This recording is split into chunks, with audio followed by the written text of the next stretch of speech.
সাহস কি করে হলো? তুই আমার বয়ফ্রেন্ডের হাতে সিঁদুর পরে নিচ্ছিস?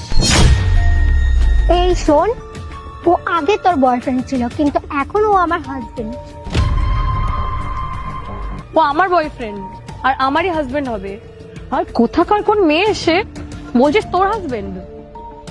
তোর মতন মেয়েকে না ও কোনোদিনও বিয়ে করবে না। তুমি কি দাঁড়িয়ে মজা নিচ্ছ নাকি? তুমি কিছু বলছো না কেন? ওকে কিছু বলো। হ্যাঁ বলছি।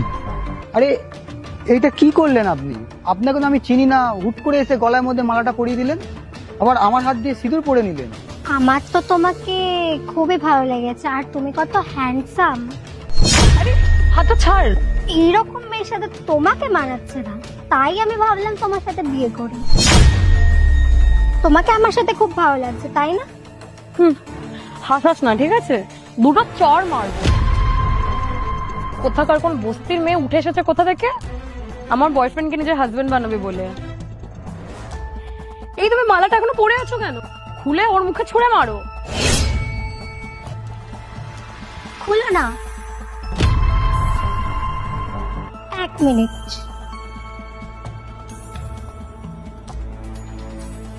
এই নাও। তুই আমাকে টাকার গরম দেখাচ্ছিস? তুই নিজেকে কি মনে করেছিস? সামান্য কোনো টাকার জন্য আমি আমার বয়ফ্রেন্ডকে ছেড়ে দেবো?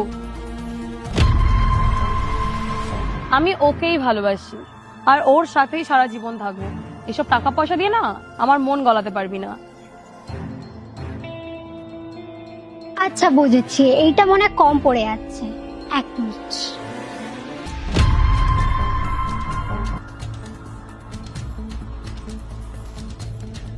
নে ধর, এটার মধ্যে 3 লাখ টাকা আছে, আশা করি তোর হয়ে যাবে।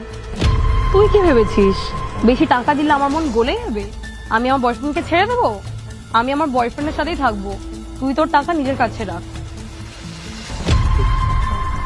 বুঝলাম।